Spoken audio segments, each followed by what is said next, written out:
Y algo muy interesante en psicología siempre es ver si la gente perfeccionista escoge carreras como cine, arte, etcétera, o es que si el mismo mundo del arte, la misma carrera como tal, te va motivando ese perfeccionismo.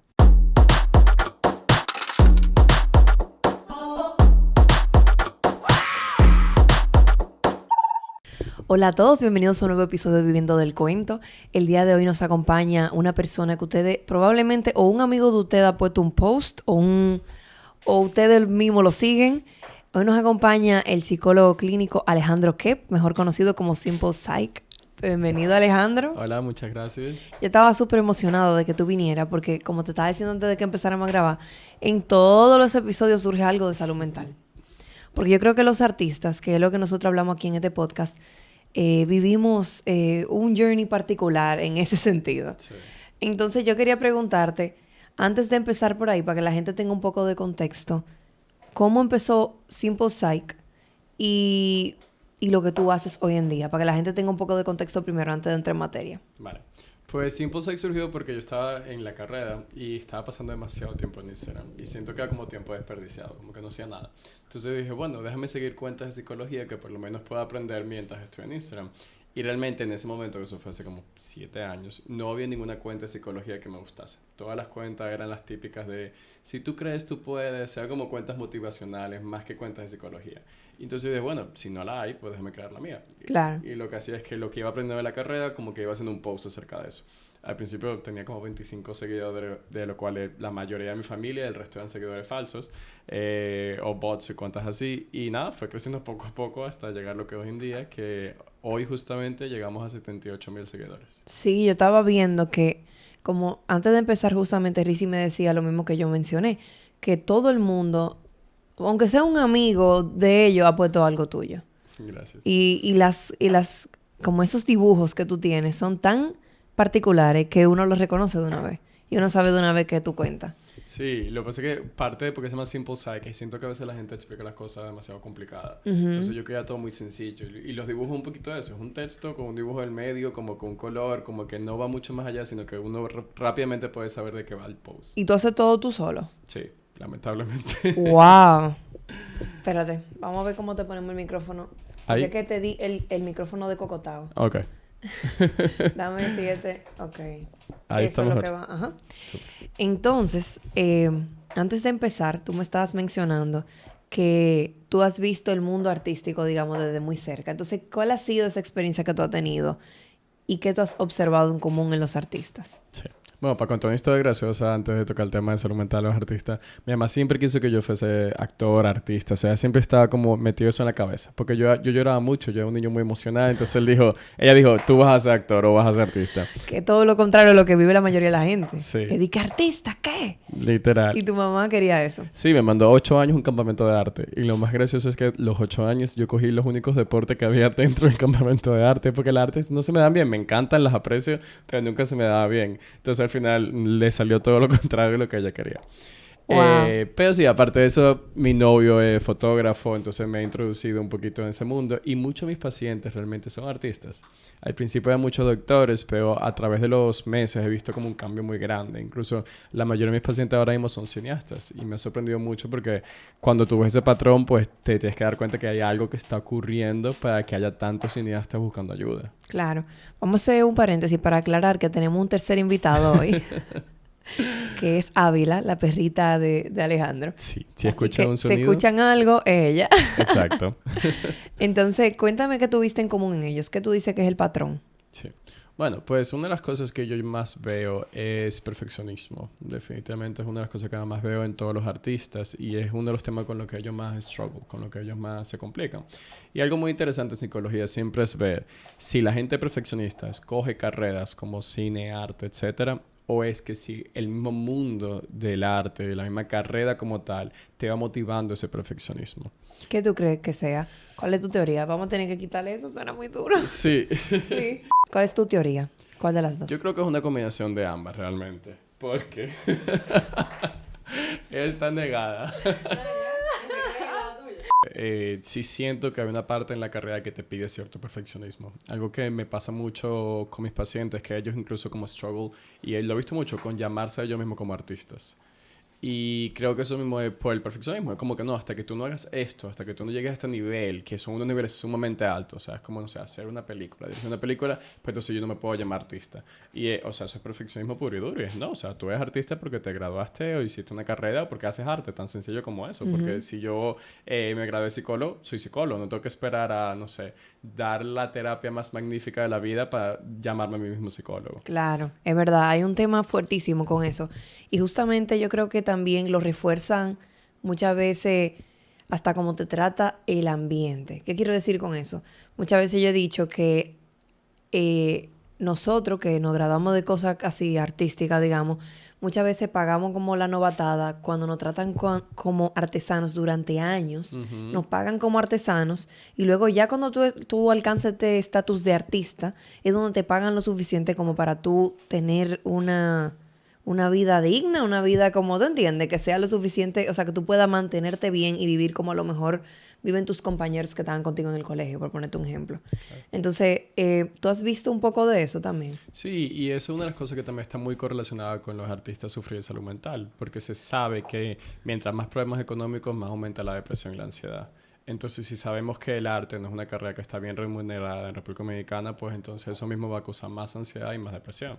Específicamente, todo este trabajo como de freelancer, que tú nunca sabes cuándo va a llegar el próximo cheque, cuándo va a llegar el próximo pago, esa inestabilidad te va a generar mucha ansiedad. Y eso va mucho más allá de los artistas. O sea, eso es algo que les dejo saber como, mira, esto no es tu culpa, no es porque tú tengas una genética ni una enfermedad, es porque esta misma condición de que te salen 5 trabajos un mes y de repente no te sale trabajo 3 meses, eso va a dar ansiedad a quien sea, o sea, a cualquier ser humano. Claro, algo que pasa muy común es que, lo hablo con mis amigos, es que tú te matas trabajando, eso, como tú dijiste, 5 trabajos juntos, y luego en el momento que te toca descansar, no eres capaz de descansar porque tú estás preocupado de si va a llegar trabajo eventualmente, o sea, sí.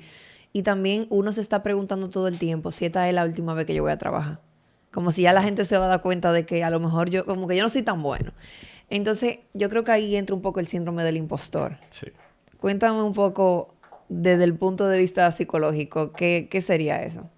El síndrome de impostor es esta constante sensación de que todo lo que tú estás haciendo es un impostor, es falso. De que la gente va a descubrir que todo ha sido por suerte o todo ha sido por una u otra razón que no sea necesariamente tu talento.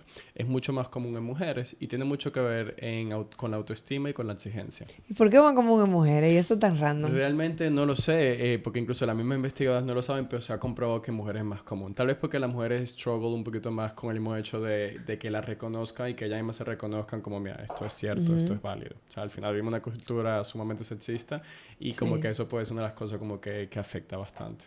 Wow, yo no sabía eso para nada. Tú sabes que estaba viendo antes de empezar un video de tuyo y de Gaby del podcast, donde Gaby decía como que existe como que ¿cómo era que ella decía? El yo percibido, el yo no sé qué, y cuando eso no se alinean. Entonces, yo quería que tú me explicaras un poquito de eso, porque me pareció interesante, pero quisiera compartirlo un poco con la gente. Ese día yo mismo lo aprendí, yo no lo conocía. Eran 3 tipos de yo. Tampoco me acuerdo los nombres perfectamente, pero uno es el cómo yo me veo a mí mismo. El otro es cómo los demás me ven. Y el tercero es dónde yo quiero estar. Okay. Entonces, si yo quiero estar haciendo dirección en una película, pero lo que yo estoy haciendo ahora mismo es más por la parte de publicidad, vamos a decir, porque encuentro algo más constante ahí, y los demás me ven como algo más de publicidad, pues entonces hay una incongruencia ahí. O sea, yo quiero algo que ni los demás están viendo, ni es lo que yo estoy haciendo en el momento. Claro. Entonces, mientras más esos 3 círculos se vean separados, más va a haber síndrome de impostor. Mientras más se ven unidos, pues entonces uno se va sintiendo con mucho más bienestar. Claro. Que es algo que yo le motivo mucho a mis pacientes. Al final, si estudiaste cine es porque te gusta algo en la parte de cine, de artista. Y yo sé que lo de publicidad puede ser un poquito más como constante, pero si no es tu pasión, nunca vas a estar muy feliz allí. Entonces, la gente le da mucho miedo como lanzarse a esa parte. Pero hasta que no se lancen, creo que siempre va a haber como ese síndrome de impostor muy latente. ¿Y cómo tú has visto personas que realmente han logrado lanzarse y todo eso? ¿Y cómo ha sido ese journey de acompañarlo a ellos en eso? Ha sido como nerve-wracking, perdón por el Spanglish, lo tengo como revolteado hoy. Porque hay veces que le va muy bien, hay veces que no le va bien. O sea, hay veces que me dice Alejandro, súper feliz de entrar a consulta, conseguí un trabajo, una grabación, los próximos 3 meses. Pero hay veces que me dice Alejandro, no he conseguido absolutamente nada. Pero lo importante es igual siempre seguir como que las cosas y las pasiones que uno tiene. No, yo me imagino que tú dices, cónchale, no quiero tampoco decirle que se trayen. Claro, 100%. Pero al final también sé que no hacerlo es incompatible con la salud mental. O sea, sé que esa persona, si se pasa el resto de la vida haciendo algo que no le gusta, no va a estar feliz tampoco. Tú sabes que algo muy común, como en los estereotipos de artista, que te quiero mencionar alguno para que tú me digas a nivel de salud mental, porque ¿a qué tú crees que se deban esos estereotipos?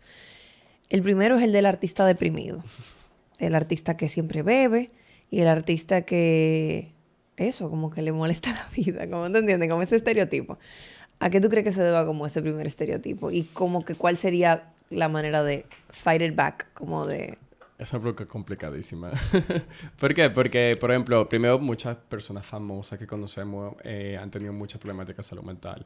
Van Gogh, Hemingway, etcétera. Entonces, como que se ha creado porque, de cierta forma, como que ha habido muchas personas muy exitosas que también han tenido como estas vivencias horribles y llenas de sufrimiento. Y esto lleva a que varios psicólogos han tratado de investigar si la creatividad y las problemáticas de salud mental están relacionadas. Y lo que han encontrado es que sí. La gente más creativa sufre más de problemáticas de salud mental. Pero mi pregunta siempre ha sido, ¿es que son creativos para dejar salir todo eso que tienen dentro? ¿O es que por ser creativos y ver la vida de una manera diferente, sufren de más problemas? Esa es la pregunta del millón. Porque yo también creo que, por ejemplo, es porque la gente creativa... su problemática de salud mental los lleva a ser más creativos, o sea, como que a estudiar esta carrera, o la misma carrera les fomenta eso, que es algo que también a mí me llama muchísimo la atención. Y algo que es muy importante aclarar es que tampoco ese mito puede hacer muchísimo daño, porque primero hace que la gente no busque ayuda. O sea, hace que la gente diga, Alejandro, yo no quiero terapia, porque entonces tú me vas a quitar mi creatividad. ¡Claro! Y parte muy importante de quien yo soy como artista es mi creatividad. No, y entonces cogen el sufrimiento, yo misma lo he hecho, qué sé yo, un sufrimiento y hice un poema lindísimo y yo ya entonces como que indulge o disfruto de ese problema. Exacto, y como es una que cosa lo enfermiza. romantizamos un poquito. Exactamente. Como que está bien sentirse mal. Exacto. Que bueno, es válido sentirse mal. Si tú haces algo con eso, o sea, si tú haces arte con eso. Exacto. Entonces, por eso que es muy importante como que aclarar que aunque hay cierta correlación no implica que es el 100% de los casos. O sea, hay gente que es muy creativa y que no tiene problemática de salud mental y hay muchísima gente que tiene problemática de salud mental y que no es creativa. Claro. Entonces, la relación no es causalidad, sino que es correlación y que al final lo que tenemos que hacer es manejarlo, porque aquí les puedo presentar el otro cara de la moneda. Mientras peor nos sentimos, menos arte podemos hacer. O sea, los artistas que me vienen a consulta muchas veces lo que me dicen es, Alejandro, quiero quitarme la depresión para poder trabajar, porque no puedo trabajar con la depresión. O sea, no estoy escribiendo, no estoy dirigiendo, no estoy tomando fotografías. Entonces no lo podemos romantizar en ese aspecto. Claro, claro. El otro estereotipo de artista que te iba a mencionar es el del artista del tema del exceso, del tema de las drogas y todas esas cosas. Como yo sé que tiene mucho que ver con la salud mental al final del día ese tema, ¿a qué tú crees que se deba eso? Yo creo que tal vez mi percepción es que las personas que son artistas tienen como esta mente un poquito más abierta, tienen menos tabú, menos estigma, entonces creo que esto lo lleva a experimentar con más situaciones como las drogas que al final se pueden enganchar ahí. No necesariamente es positivo, claro, sino que incluso en muchos casos puede ser negativo porque terminan con una adicción, pero creo que es por esa mente abierta que tienen. Bueno. Claro, claro. Y también como que el peer pressure, como en la sociedad juega un papel muy importante. Me acuerdo que cuando yo estudiaba psicología, o sea, éramos 35 y fumaban 32. O sea, fumaban absolutamente todos. Y como que también creo que hay un aspecto social de, qué cool se ve salir de clase y yo soy psicólogo y me fumo un cigarrillo. Entonces creo que mientras más tú ves a otros artistas haciéndolo, también tú te sientes más presionado a hacerlo. Claro, y como por el mismo tema que hablamos al principio, del tema de llamarse artista, muchas veces yo creo que existe la noción de que si tú no haces ciertas cosas, tú no eres suficientemente artista. Sí. Por ejemplo, a mí me pasa mucho eso. Yo me veo bastante normal. O sea, por ejemplo, no tengo ningún tatuaje, no tengo ningún arete de mano, ¿tú entiendes? Como que me veo como normalita. Entonces, muchas veces pasa eso y lo he escuchado mucho en mis amigos que me decían, yo me pregunto si yo soy suficientemente artista. Porque creen que para ser artista hay que tener algo de loco. Claro. ¿Qué tú tienes para decir con respecto a eso? No, al final solo vemos estereotipos que tenemos en la mente que no los tenemos que sacar 100%. O sea, al final no hay un artista correcto ni incorrecto, ni un aspecto físico de cómo se debe de ver un artista. Y al final todos estos son juicios que simplemente entre ustedes mismos, entre los artistas, se cohíben y, por ejemplo, entonces se dejan de llamar artistas por ese tipo de situaciones. O sea, como que se están atacando entre ustedes mismos en vez como de apoyarse. Sí, es verdad. Eso es como algo interno y nadie se da cuenta de eso. O sea, una gente de otra carrera no se fija en esa vaina. No, yo no lo había pensado hasta que me lo mencionas, en verdad. Ajá. Entonces, estoy mala con ella. Mucho de lo que hemos hablado hasta ahora tiene mucho que ver con, obviamente, el síndrome del impostor, pero también atrás hay mucha ansiedad. Entonces, ¿qué tú recomiendas, digamos, para mejorar eso? Bueno, definitivamente ir a terapia. Sé que es un consejo que la gente no quiere escuchar porque entiendo que es caro, es como lo más complicado, pero realmente la ansiedad ya está hablando de una problemática que va mucho más allá de simplemente como unos consejos que uno puede dar, sino que realmente hay que trabajarlo full, especialmente si consideramos que es algo muy ligado a tu carrera. O sea, como yo manejo el estrés de que de repente tengo trabajo y de repente no tengo trabajo. Como yo manejo la ansiedad de que la gente critique mi trabajo, que es un punto muy importante con los artistas. Porque realmente yo como psicólogo, yo no pongo mi psicología, mi terapia ahí para que la gente la critique. O sea, ¿Eso la es gente verdad? no la puede ver. ¿Eso en privado? Eso en privado. Pero si tú eres fotógrafo y tú haces una galería de fotos, todo el mundo que está entrando por esa puerta va a tener un juicio. Sepa de fotografía, no sepa de fotografía, va a tener un juicio. Ven acá, ven acá. Ávila. Ávila, ven. Eso no es tierra, ven. No, y no solamente eso, sino que también, si no va nadie, también es otro tema. Sí, también. Entonces siempre como que todos los nervios de los que puede ocurrir. Y yo creo que eso de abierto a las críticas es como lo déjame agarrarla. Está bien, está bien. Ávila. Ella cree que ya se puede enterrar allá adentro. Me voy a portar mal. Entonces, ¿qué estábamos hablando? Lo de las críticas. De verdad que yo creo que eso es un tema principal. Bueno, es que aquí va a sonar mucho lo del hueso, ¿verdad? No se oye. ¿No se oye? Si tú te acercas, no se oye. Ok. Yo creo que es uno de los temas principales con lo de los artistas. O sea, de verdad que estás muy abierto a las críticas. O sea, tú vas a una película y todo lo que tú vas a recibir es una crítica de te gusta, no te gusta, etcétera. Un arquitecto que incluso tiene una parte artística, lo sé, pero la gente no anda por la calle criticando edificios. Menos que Eso es sea verdad. un edificio muy, muy, muy llamativo. Es verdad. Entonces yo creo que es uno de los problemas principales, que tú estás viendo las críticas de los demás. Y yo creo que es muy importante dejarte saber como, mira, la crítica que importa es la tuya. O sea, antes de tú recibir a la gente en esa galería de arte, te gusta, te sientes satisfecha, sientes que hiciste el mejor trabajo posible, pues realmente eso es lo que es importante, mucho más allá de la gente le gustó o no le gustó. Porque la gente no es experta en tu área. Si ponemos a un psicólogo a criticar tu arte, tal vez diga que es fatal, pero tal vez tú eres el próximo Van Gogh. Claro, y no solamente eso, sino que es muy subjetivo. 100%. Y es uno de los problemas principales del arte, es la subjetividad. Porque entonces mucha gente le va a gustar, mucha gente no le va a gustar. Y el artista creo que tiene muy arraigado siempre como el justificarse y crear su autoestima en base a las críticas de los demás. Si a todo el mundo le gustó, pues entonces mi autoestima sube. Si a todo el mundo no le gustó, pues entonces soy lo peor artista. Justamente te iba a hablar de eso, que yo creo que es el tema como que más me emociona hablar contigo, es el hecho de que el artista, a diferencia de otras carreras, asocia demasiado su valor personal con su arte, o sea, como con su producto, digamos. Si yo, por ejemplo, hago buenos videos, yo soy mejor persona o valgo más.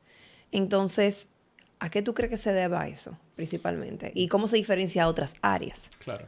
Yo eso lo llamo autoestima basada en logros y es cuando la identidad de la persona está muy ligada a la carrera de la persona. Pasa en otras profesiones, en medicina pasa muchísimo. O sea, en medicina la gente se basa mucho en lo que logra. Logré el STEP, me fui, pues yo soy lo máximo. Pero me rechazaron el STEP, yo soy lo peor del planeta Tierra. Entonces, cuando identificamos que una gran parte de quien uno es la carrera. Y es una parte importante, claro. O sea, Alejandro, por ejemplo, es psicólogo. Pero yo no puedo decir que ser psicólogo es toda la identidad mía. Entonces, lo que tenemos que trabajar es justamente eso, de que tu trabajo no es tu identidad al 100%. Y eso es más complicado en los artistas porque los artistas tienen su estilo, su firma, su forma de hacer las cosas. Entonces, como ellos ponen su identidad en el arte, suelen confundir ambas cosas. Justamente, a mí recientemente me estaban preguntando que si yo tenía algún hobby. Uh-huh. Y yo me di cuenta de algo. Yo en mi trabajo hago video y cuando tengo tiempo libre planifico videos musicales que no sean de trabajo o planifico un guión que quiera hacer. Y mi hobby termina siendo mi mismo trabajo. Claro. Entonces yo creo que eso también tiene mucho que ver. Porque tú, o sea, en esta área, para tú, por ejemplo, yo pongo siempre este ejemplo. Yo digo, por ejemplo, tú eres arquitecto y tú haces cárceles. Eso es lo que tú has hecho toda tu vida. Pero tú siempre has soñado con hacer castillos. Nadie le va a dar un castillo, un proyecto de un castillo a una gente que siempre ha hecho cárceles. Claro. Entonces, en tu tiempo libre tú tienes que hacer castillos. De Bueno. manera que algún momento alguna gente te dé un castillo, aunque tú lo financies al principio, de manera que tú puedas tener un ejemplo de que enseñar. Claro. Que eso a veces no pasa en otras carreras. Entonces, eso hace que tú le dediques a tu área muchísimo más tiempo de lo que le dedicaría, digamos, una persona normal y se borre esa línea entre la vida personal y la vida laboral. Claro. Entonces, ¿qué tú has visto sobre eso y cómo tú crees que se puede lograr un balance en ese sentido?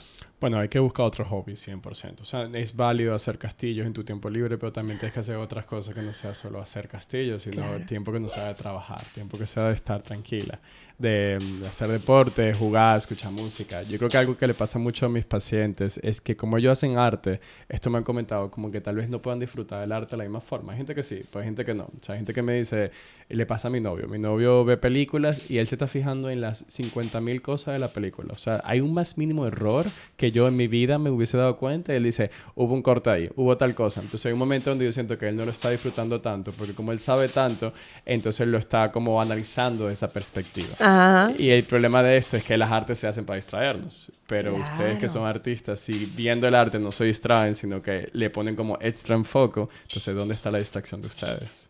Yo no lo había visto así. Eso está fuerte realmente. Sí. Entonces ahí sería buscar otras actividades. Sí, algo que pasa mucho en psicología es algo que se llama activación conductual. Activación conductual se refiere a lo que hacemos el día a día, tiene un papel muy importante para nuestra salud mental. Entonces, si yo lo único que hago es trabajar, eso lo único que me va a dar es ansiedad. Si lo único que hago es dormir, lo único que me va a hacer es estar deprimido. Entonces, nuestro día a día tiene que estar con una rutina que nos haga muchas cosas. Mira, siento que estoy mejorando en el aspecto de hacer castillos, súper, pero también siento que estoy aprendiendo francés. Y también siento... Esa es Ávila. También siento que estoy haciendo amigos y que estoy explorando algo que nunca he hecho. Ávila quiere atención porque ella es una bebé. Ay, Dios mío. ¿Qué tú me estabas diciendo? Sí, déjame pensar un segundito. Estábamos hablando acerca, de otras actividades. Sí, lo de la activación conductual, que al final es muy importante que nuestro día a día se vea diversificado en muchos aspectos. O sea, tanto hobbies, cosas que siempre he querido hacer. O sea, por ejemplo, yo que soy psicólogo, no sé, entro en lenguaje de señas, cosa que trato de hacer. No tiene nada que ver con psicología, pero es algo que me apasiona, es algo que me gusta. Trato de hacer ejercicio, trato de salir con amigos, me quiero meter en yoga, por ejemplo. Entonces son cosas que van mucho más allá de simplemente como mi hobby y mi trabajo. Que también es válido, claro, mi hobby es leer de psicología, ver videos de psicología, pero no todo puede girar en torno a eso. Uh-huh. Sí, se vuelve sino una obsesión. Exacto. Y es algo que yo veo mucho en los artistas, el tema como de obsesionarse con lo que hace. Sí. Y yo creo que de ahí que viene el perfeccionismo. Sí. Y también otra cosa que no hemos hablado es la competencia que hay entre los artistas. Creo que como hay tan pocas oportunidades en el país y en la mayoría de los países, porque no se invierte tanto bueno, ni en salud mental, pero tampoco en el arte como se debiese, la gente tiene como este estrés y ansiedad de incluso comprobarle a los padres que están equivocados. O sea, cuando tú le dices a tus padres como que, ok, quiero ser artista, me quiero dedicar a eso, los típicos comentarios que cuando uno dice que quiere estudiar psicología, que te dicen te vas a morir de hambre. Claro. Entonces como que uno entra en la mentalidad de, no, yo voy a ser como que ese que lo logra. Pero entonces el problema ahí es que hay una competencia gigante. O sea, de repente hay solo una oportunidad para hacer una película, puedo dar un ejemplo, y hay 10,000 personas que quieren esa oportunidad. Entonces yo tengo que ser mejor y para ser mejor entramos en el perfeccionismo. Entonces por eso es que me gusta aclarar todo este tipo de cosas, porque le hace entender a los artistas que va mucho más allá de ellos. O sea, va mucho más allá de esto es culpa tuya, esto es algo tuyo de personalidad, esto es algo que tú heredaste. No, o sea, esto es que también el campo que tú te has querido enfocar como que tiene sus complicaciones, así como hay otras áreas que tienen sus otras complicaciones. Uh-huh. Pero no es culpa tuya. Eso es lo que más quiero que la gente se lleve de hoy. Claro, claro. Y yo justamente ayer estaba hablando con una amiga mía acerca de algo parecido. Y yo le decía que existen tan pocas oportunidades aquí, en ese ambiente, en donde muchas veces, por ejemplo, yo conozco más, por ponerte un ejemplo, abogados que han tenido una carrera, digamos, mediana, que no han resaltado una cosa así extraordinaria, no han sido de que el mejor abogado, pero han tenido una vida estable. donde han podido criar a sus hijos como han querido, donde han podido viajar, pero que en el ámbito artístico eso se ve menos. Sí. Tú tienes o personas que pasaron trabajo y las personas que le fue súper bien. También hay personas en el medio, pero como que no se ve tan estable como se ve, por ejemplo, en el ámbito, digamos, de otras carreras. Entonces yo sí creo que es un poco como tú dices, del campo en el que estamos. Entonces, que como ya eso está ahí, como ya funciona así, ¿qué podemos nosotros hacer para lidiar con eso? Ir a terapia. Ir a terapia. Pues, porque aparte de ir a terapia, ojalá pudiésemos cambiar el campo. Y eso también lo digo porque, por ejemplo, muchos de ustedes al final no solo se van a convertir en artistas, o no solo son artistas, sino que también son los que van a educar a la próxima generación. Claro. Entonces, como que vamos a tratar de educar a la próxima generación en ese tipo de cosas, en no poner su valor en el arte, no poner su valor en la crítica de los demás, en poder llevar y cambiar el sistema que está creciendo, que está cambiando, haciendo todo esto. Porque, por ejemplo, la pregunta número 1 que me hacen los estudiantes de medicina, que hablo del tema porque también es una carrera que enferma mucho a las personas, me dicen cómo yo manejo esto de medicina. Y es que yo le digo, ok, pero es que es como si alguien me pregunta, ¿cómo yo trabajo 15 horas al día sin que me estrese? Y la respuesta es que te va a estresar, o sea, es imposible que no te estrese. Entonces, la respuesta no va a ser cómo yo me adapto al sistema, sino cómo podemos cambiar el sistema para que más gente no tenga que pasar por esto. Exacto. Es un poquito de cómo yo lo sobrevivo mientras siga siendo así. Exacto. Y por otro lado, qué yo puedo aportar para que eso vaya cambiando en el futuro, porque después vamos a ser los empleadores de los demás.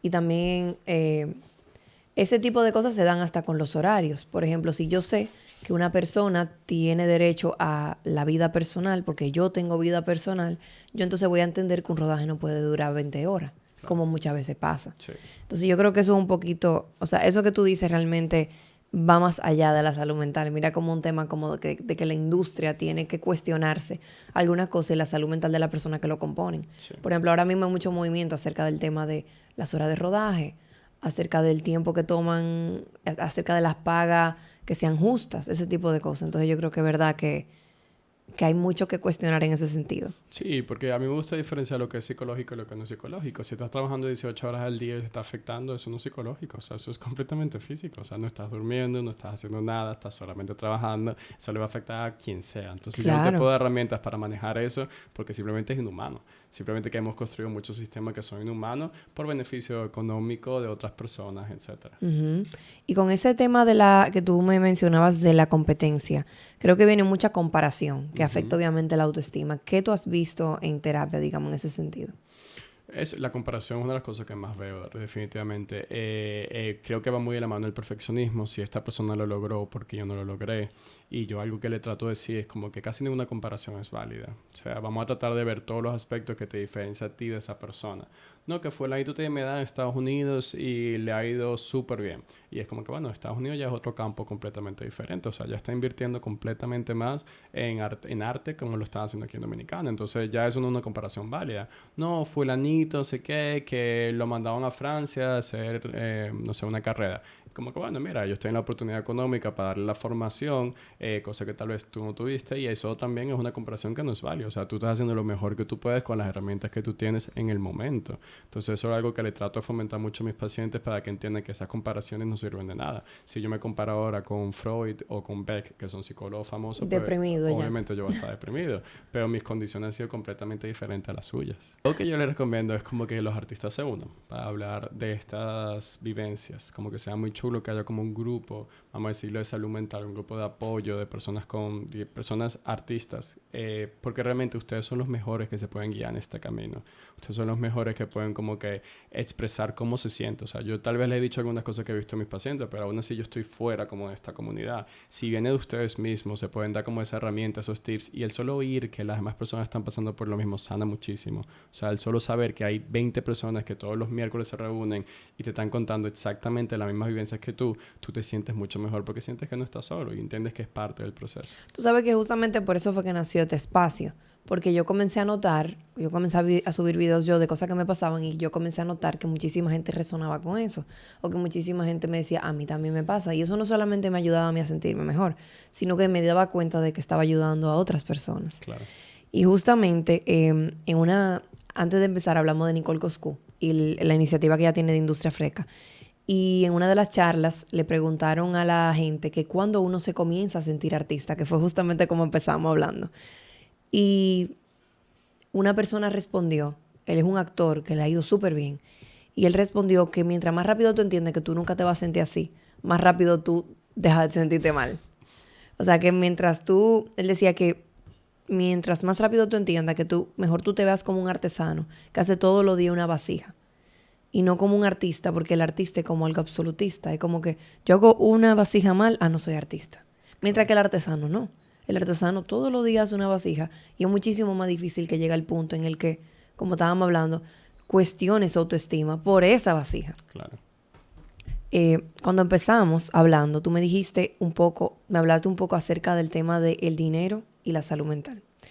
Y creo que tú sabes que existe otro de los estereotipos, es el tema de la bohème, que es el artista sufrido, el artista que vive en la pobreza y la pobreza lo ayuda a hacer mejor arte. Existe también esa noción. Y que ha sido popularizado por miles de historias, tipo Rent, la bohème. Toda esta historia que muestran esta realidad, ¿verdad? Pero ¿qué pasa? Realmente cuando se empieza en esta área, como yo te estaba mencionando anteriormente, no es remunerado, digamos, de la manera en la que otras carreras son o valorado de la manera en la que otras carreras son. ¿Cómo tú has visto que las personas lidian con eso? ¿Realmente tú has visto eso? ¿Tus pacientes te han hablado de ese tipo de cosas? ¿Y cómo tú crees que ellos han logrado superar eso? Porque hasta que muchas veces yo siento que eso estanca. El tema de que como no te pagan lo suficiente, tú no te valoras lo suficiente. Entonces, como tú no te valoras lo suficiente, no sube tu precio. Entonces, se vuelve como un círculo vicioso. Claro. No, y es que hay 1000 ciclos que son muy peligrosos porque, por ejemplo, si no te pagan lo suficiente, tú tampoco tienes dinero suficiente para hacer otras cosas. O sea, para hacer hobbies, para meterte en clases, para salir con tus amigos. Entonces, si no tienes dinero para hacer esas otras cosas, lo que estamos hablando de activación conductual, te deprimes, te sientes más ansioso. Entonces, como que si te sientes más triste y más ansioso, también afecta tu autoestima y tampoco vas a darte como que ese valor que te merece. Entonces, esa es una de las problemáticas más grandes que tenemos en psicología porque se escapa un poquito de lo psicológico. Ya viene la parte de gobierno. O sea, que el gobierno puede hacer para regularizar estas industrias, para que la gente tenga un salario digno, para que pueda aumentarlo. Y esto lo podemos ver, por ejemplo, en pandemia, que sé que algo que indignó mucho fue todos estos bonos que le dieron a artistas y los bonos que le dieron a como personas muy famosas que tal vez no lo necesitaban y no a esos artistas que de verdad necesitaban esos bonos. Entonces, se trata acerca de cómo podemos crear políticas públicas. Las políticas públicas están muy ligadas a la psicología para ayudar a esta población. Algo tan fácil hasta como para terapia gratuita. O sea, si damos terapia gratuita en República Dominicana, o sea, si fuese un derecho que los hospitales dicen terapia gratuita, pues los artistas pueden ir para allá y tener esas herramientas. Claro. Pero necesitamos abordarlo de una perspectiva global, porque es una problemática global. O sea, si no tenemos dinero, básicamente la sociedad capitalista que vivimos, no tenemos absolutamente nada.